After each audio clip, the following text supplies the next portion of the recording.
undoing a divorce settlement is going to be tricky, okay? Because remember, it's a contract. And because it's a contract, what that really means is the court's going to take every step to enforce the contract as long as it was, drafted in good faith, signed in good faith, not under duress, and all these things. Now, having said that, while it is rare for the court to undo the property settlement, it can be done. I'm not telling you it's easy. It's actually very hard to do because you're going to have to prove that there's a reason that the law recognizes to undo the settlement. And what are the reasons?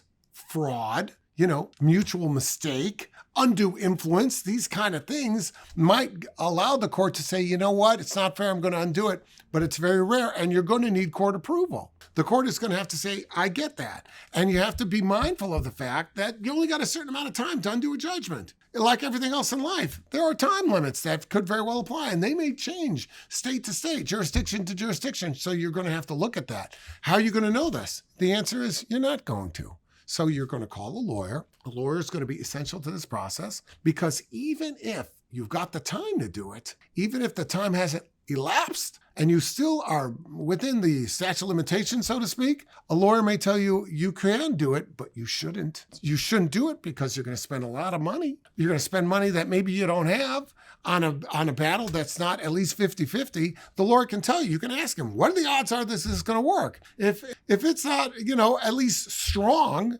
you might think that it's not that great an investment. If he says 50-50 or less, you got to wonder, well, geez, that's like flipping a coin. How much money am I going to spend on the coin flip? You may feel it's worth it, or you may determine that it's not. So these are things you have to consider when deciding, can I take steps to undo the divorce settlement? 248-588-3333.